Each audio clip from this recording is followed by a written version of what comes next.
Olá, amigos de todo o Brasil, né, do mundo falante em português.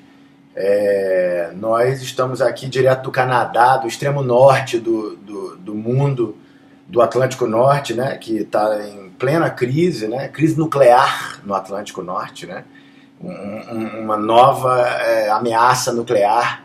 E nós, que trabalhamos com saúde mental e com cultura, temos continuado o nosso trabalho sistemático, né, de 8 anos de experiência continuada, de trabalho sistemático que começou no hospício do Engenho de Dentro e que continua hoje na comunidade no Canadá. Né? A gente tem uma experiência aqui que completa 1 ano e 10 meses num organismo de saúde mental comunitário, que seria o equivalente a um centro de atenção psicossocial no Brasil, e nós temos tido a oportunidade de desenvolver o mesmo método, os mesmos conteúdos, os mesmos autores, os mesmos procedimentos, as mesmas músicas, as mesmas cantigas de Rai Lima, de Júnior Santos, traduzidas para o francês e para o inglês. E temos construído isso em diálogo, em conjunto, com os atores canadenses, com as pessoas aqui do território do Canadá, de Montreal, do Quebec. E, obviamente, isso é uma experiência muito rara e importante, né? É uma experiência que pode abrir uma quantidade de insights, uma quantidade de entendimentos, que é o que nós estamos dedicando à nossa pesquisa para poder assentar essas ideias. E no Brasil, a gente trabalhou no Hospital Psiquiátrico do Engenho de Dentro, em várias comunidades, né, na saúde pública, no hospício da prefeitura, né? Na verdade, a prefeitura inteira é um hospício, porque são pessoas que estão completamente perdidas, né? Não tem método, não tem resultados, não tem nem experiências que se confirmem. A única experiência que se confirma é a experiência do ocaso, da desgraça, né? Da morte na rede pública, né? E essa má gestão, né? Esse roubo de dinheiro público. Dizer que não tem dinheiro no Brasil é uma vergonha, gente. O Brasil, hoje, nessa crise, é a 9ª economia do mundo, né? O que tem é ganância desmedida, concentração de renda desmedida. O país com a maior concentração de renda do mundo, a mais alta taxa de homicídio do mundo, é óbvio, né? Um país desequilibrado, um país que nunca teve saúde mental. Um país que desde o primeiro século é traumatizado com a colonização, com as mentiras da colonização, com as fraudes da colonização, com a corrupção da colonização, com os assassinos da colonização. Nós fomos colonizados por pessoas que eram assassinos, eram psicopatas assassinos, saíam matando todo mundo, né? Vinham com uma certeza absoluta, com uma racionalidade absoluta de que iam evangelizar, de que iam salvar o outro, de que iam controlar o outro, dominar a natureza. Né, desse projeto colonial fáustico, né, europeu, e isso gera uma população extremamente traumatizada. Nós já falamos sobre isso em outros vídeos e acho que vocês devem assistir se tiverem curiosidade de entender essa questão dos traumas. Né? É o vídeo que eu falo da história das famílias e a história das comunidades. Então isso é uma coisa importante. E também é importante porque a gente vê isso se manifestar na vida das pessoas. Isso se manifesta nos nossos sofrimentos, na nossa depressão, na nossa ansiedade, na nossa dificuldade de relação com o outro, na nossa dificuldade de comunicação. Por quê? Porque quando a gente está vivendo, a nossa experiência é informada pelos carimbos que nós recebemos ao longo da nossa educação. Os carimbos da família, os carimbos da escola, os carimbos da universidade, os carimbos que vão nos impressando, né, que vão nos impressionando. E a gente, quando tem qualquer situação de estresse, qualquer situação de desconforto, são esses carimbos que retornam. Né? Carimbos esses que são chamados de traumas, né? Traumas emocionais, são marcas no nosso corpo, são marcas na nossa alma, né? No nosso corpo / alma. Então isso, quando a gente está vivendo, a gente é informado por esses traumas. E num momento de crise como esse que nós estamos assistindo em toda a parte do mundo, em vários grupos, eu estou acompanhando uma dezena de pessoas em crise profissional, em crise pessoal, em crise de dificuldade de se relacionar com o mundo, né? Sempre o rebaixamento do nível de consciência, né? Sempre o nível de consciência, que é uma coisa da nossa lucidez, do que nós somos, do que nós pensamos sobre nós próprios, se rebaixa. E aí as sombras assumem, né? E tudo fica negativo. e tudo fica difícil. E aí, quando tudo é negativo, né, quando não há nenhum vínculo, quando não há nenhuma esperança, não há mais vida, né? Então a pessoa adoece gravemente, se suicida, tem uma infecção, tem um infarto, né? Então tudo isso é controlado pela saúde mental. São fenômenos psicológicos, né? Fenômenos que informam o nosso corpo. As ideias é que são onipotentes, né? Esse processo é controlado pelas ideias. São as ideias, a dominação é de natureza das ideias. Né? São as ideias que nós carregamos que nos dominam ou não nos dominam. Né? São as ideias que são adequadas à natureza ou não são adequadas à natureza.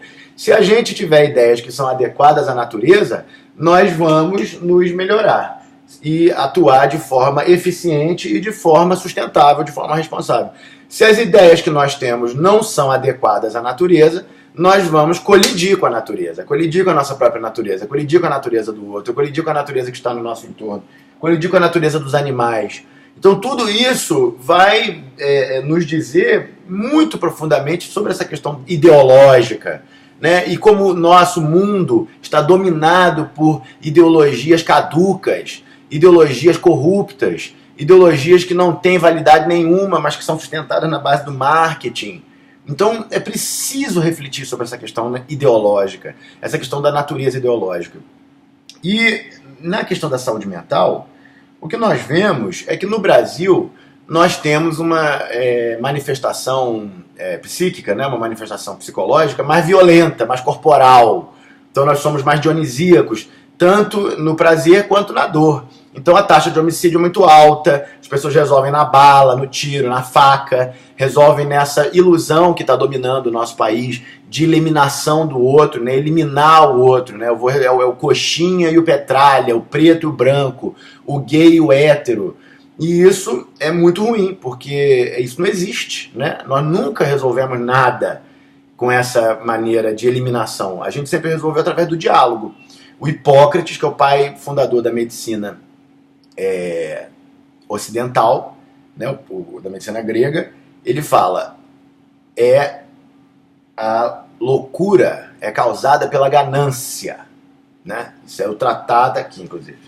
O tratado do riso, sobre o riso e a loucura. Leiam este tratado sobre o riso e a loucura, que é um livraço, escrito no século IV a.C., e ele fala que a loucura é a ganância. E que a loucura é a ganância, né? E que a gente fica inventando, né, loucuras por causa da ganância, e quer dinheiro, e quer poder, e quer dominar o outro, quer controlar o outro. E que é através do diálogo que se restaura a loucura. Através do diálogo é que se reconstrói a sanidade, se reconstrói a consciência. Então isso é uma coisa muito velha, meus amigos, não tem nem novidade. Entende? Essa coisa de ficar drogando os outros, ele fala que, será que tem que usar uma erva que se usava na época, ou a gente vai resolver com diálogo? Ele falou: vou resolver com diálogo. Não é que a erva não tem indicação, tem indicação, a droga tem indicação, mas não é uma medida de saúde pública, não é uma medida de promoção de saúde mental pública. Ao contrário, o que nós estamos observando nas últimas décadas é que quanto mais medicação se usa psicotrópica, mais crise de saúde mental nós estamos vendo, mais suicídios, mais depressão e mais crise política.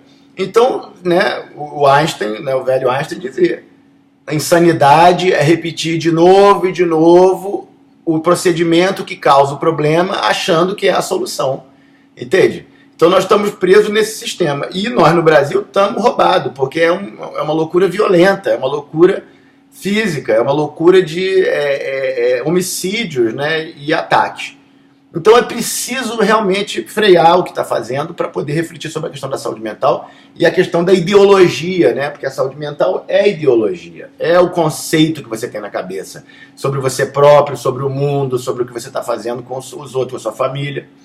Então isso é possível de trabalhar no grupo, trabalhar através da cultura, através do teatro, através das imagens, através da expressão espontânea dos indivíduos, através do trabalho de teatro comunitário, do trabalho em território, né, do desenvolvimento da história das pessoas, da contação de histórias que são histórias profundas, histórias importantes, histórias da nossa memória profunda, do nosso inconsciente coletivo, histórias arquetípicas. Então tudo isso nosso trabalho tem mostrado que a gente trabalhando com esse nível de qualidade e esse nível de método, a gente consegue tratar até a psicose sem remédio.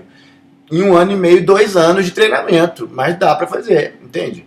Dá para fazer. E o nosso treinamento é treinamento de ator. É o ator com método, é o ator do Shakespeare, é o ator do Brecht, é o ator do Goethe, é o ator do Amir Haddad, é o ator do Júnior Santos, é o ator do Ray Lima, é o ator da Dercy Gonçalves, que tinha opinião, que nunca deixou ninguém dirigir, era atriz de verdade, é o ator do Mazzaropi, é o ator do Grande Otelo, né? É o ator de sempre, né?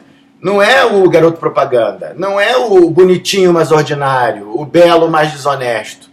É aquele que tem algum conteúdo para comunicar, é aquele que quer estabelecer uma relação mais profunda e não servir ao diabo do dinheiro, simplesmente. Entregar a identidade, a expressão, a singularidade de cada um e de todo mundo que assiste para cerveja, para, né, os produtos para o cartão de crédito, para os bancos que estão provocando essa crise, que estão drenando o dinheiro de todo mundo e as pessoas com ligação afetiva com o dinheiro passam mal, ficam mal. Então, tudo isso, eu penso que nesse momento de crise, é o grande momento de desenvolver colaboração, é o grande momento de desenvolver iniciativas colaborativas. Onde estão as cooperativas? Onde estão as economias criativas? Onde estão as economias solidárias? Será que eram economias solidárias ao dinheiro, né? Solidárias ao diabo do dinheiro? Então aí é que entra, nessa hora da crise é que a máscara cai. E quem desenvolve trabalho comunitário, quem desenvolve trabalho colaborativo de educação popular, vai crescer. Vai crescer, vai se desenvolver e vai se transformar. Então isso é o momento. Cura acontece em momento de crise.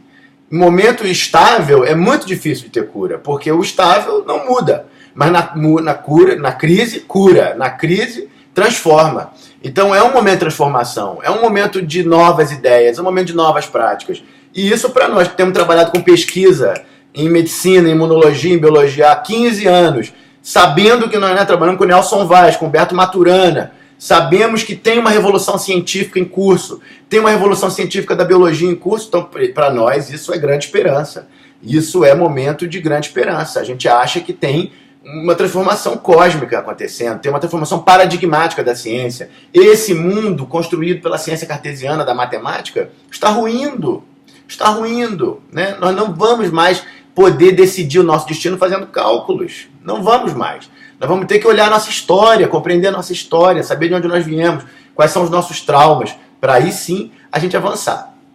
E aqui no Canadá, né, no último ano e 10 meses, que nós estamos aqui nessa sociedade, né, de primeiro mundo, dita de primeiro mundo, com alto desenvolvimento tecnológico, com alto desenvolvimento educacional, né, com muita pesquisa e tudo, a gente tem observado uma coisa mais particular das psiquiatrias das neuroses, né?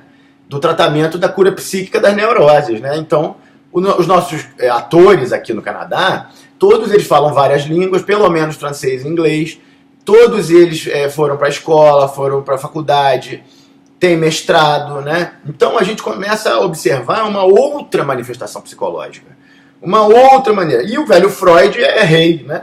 Porque fala das causas dessa neurose, né? Dessa neurose generalizada. Porque nós temos que ver que o nosso problema é a neurose. Eu sou neurótico também, todo mundo é neurótico. Todos nós temos repressão sexual, né? Diz o Franco Basaglia, o grande Franco Basaglia, que a neurose é a repressão sexual, a falta de contato com o próprio corpo. Então todos nós reprimimos a nossa sexualidade para poder exprimir nossa cultura também, para poder organizar o nosso pensamento, para poder exprimir nossa visão. Então, a repressão sexual, ela é um mecanismo de formação do nosso psiquismo desde os momentos mais primérvos, desde o começo da civilização. Então isso é normal, a gente tem essa característica. E o que eu tenho conversado muito com os grupos e com as pessoas, e com, né, até na família, a gente tem muito também, uma carga de neurose alta, sempre temos, né? A neurose é o nosso feijão com arroz, é o nosso dia a dia. A gente está imerso em neurose, né? Está imerso numa sociedade sexualmente reprimida, alienada, competitiva, né? Então você cria essa noção de competitividade, então você não tem direito ao prazer, o outro não tem direito ao prazer, então você vai atacar o outro vai te atacar, e você acha que a vida é assim, que a gente tem que resolver tudo sozinho, não pode pedir ajuda. A imensa dificuldade que os pacientes, né, que as pessoas têm, de falar, desculpe, eu não sei, eu preciso de ajuda, me ajuda. Por favor, eu preciso, né? Não se indigne, todo ser humano precisa de ajuda, diz o Brecht. Então isso eu tenho refletido e tenho identificado o trauma da ideologia neodarwinista. Né? O que quer dizer isso? Neodarwinista. Neo é novo. Darwinista é de Darwin. Então é o novo Darwin. Né? O novo Darwin. Vocês sabem que o Darwin é o biólogo inglês, né? E que publicou em 1859, em inglês, não é uma coincidência, é uma ideologia que vem do Império Britânico, né? A sociedade protestante, uma sociedade branca, uma sociedade colonizadora que controlou todos os países da Europa, controlou todos os países da América. Então, nessa época, né, de revolução industrial, de neocolonialismo, né, acontecendo no século XIX, 1859, o Darwin publica A Origem das Espécies por Meio de Deriva Natural. Não, de Seleção Natural. Quem publicou a Deriva Natural foi Maturana, agora há pouco tempo. Que é a teoria de substituição ao Darwin. Mas o Darwin, em 1859, ele publica A Origem das Espécies por Meio de Seleção Natural.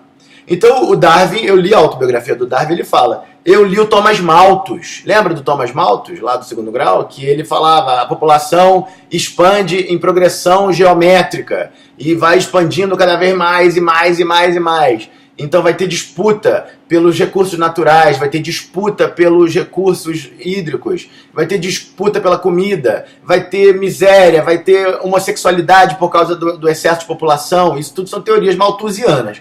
E o Darwin, do Thomas Malthus, e o Darwin lê isso.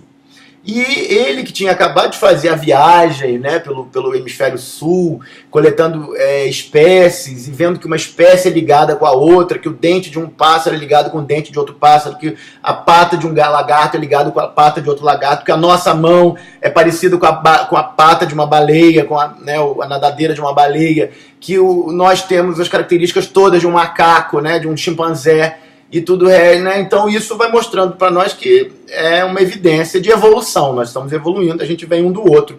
E as espécies se transformam umas nas outras. Isso foi uma grande novidade no século XIX, que era ainda dominado por essa noção ainda fanática que existe no mundo de que Deus criou todas as coisas ao mesmo tempo.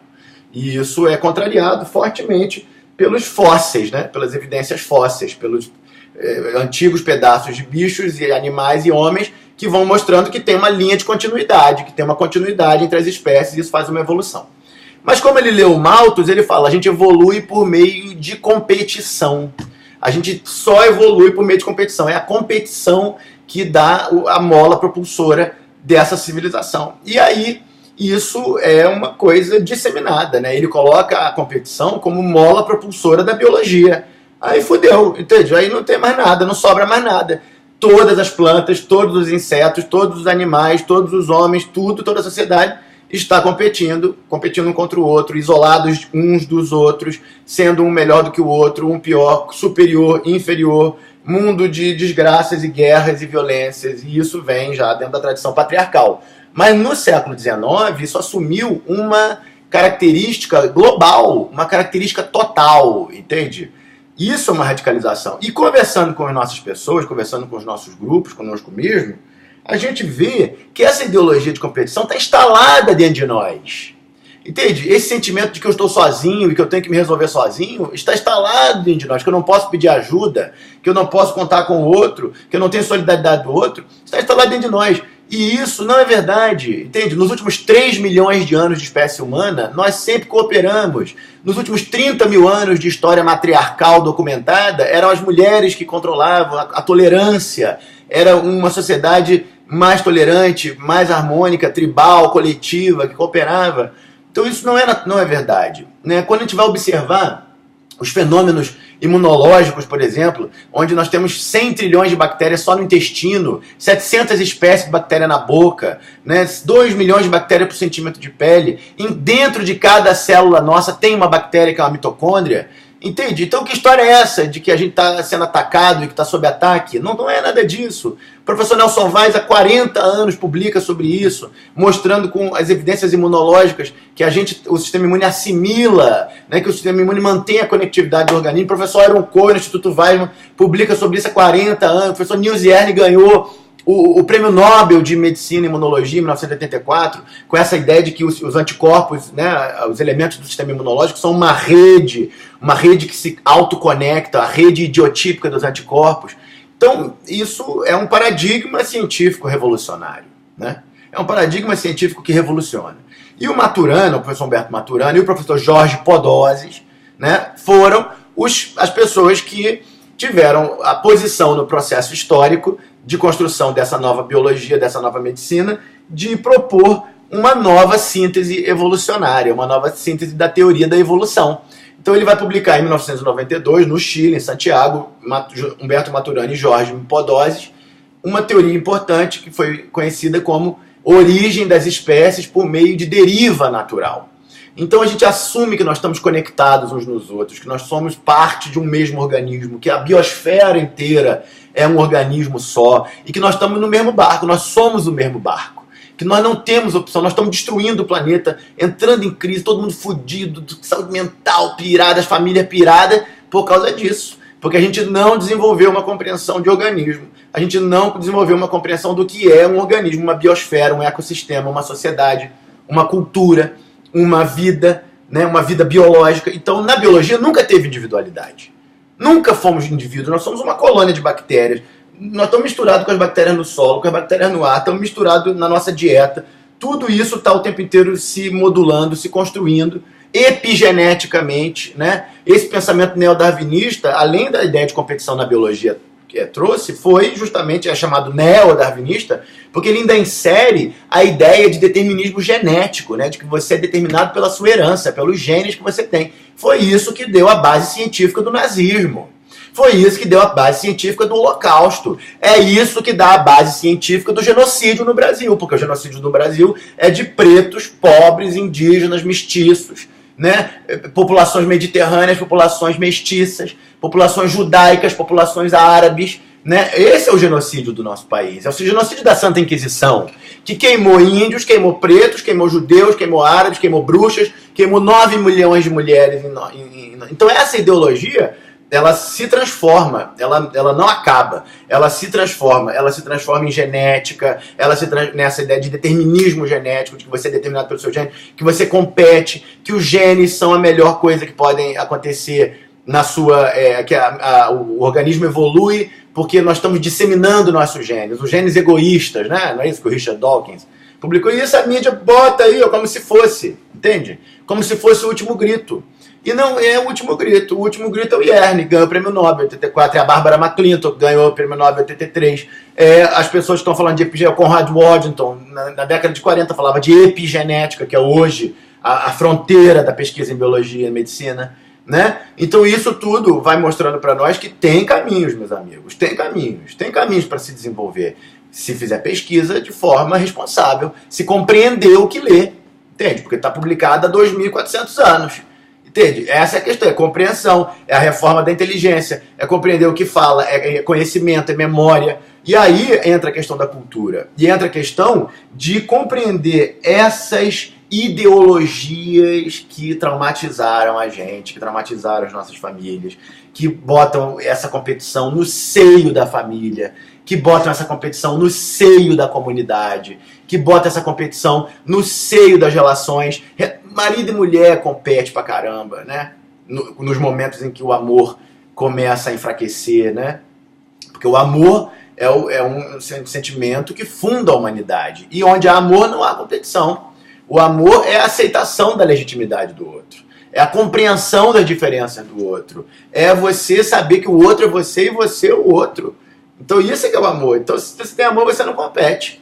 E numa sociedade sem amor, onde as mulheres foram traumatizadas, onde todo mundo foi traumatizado, onde nós estamos fazendo guerra, Donald Trump e o outro maluco da Coreia, os dois malucos brigando, né? Os mais doentes no poder, as pessoas mais doentes de ganância no poder, disputando, destruindo uns aos outros. Uma democracia completamente degenerada, né? Que se a gente vai olhar a origem da democracia, não é nada disso. Então é um momento de comunicação, crise, transformação e mudança. É preciso que todos nós sejamos capazes cada um de nós seja capaz de refletir sobre a nossa prática, refletir sobre o que nós estamos fazendo, ver que tipo de ideologia está dentro da nossa cabeça, que tipo de ideia que a gente carrega e se a gente pode modificar essas ideias e essas práticas, né? Mudar é que nem confirmar. Brigar contra é afirmar o a favor.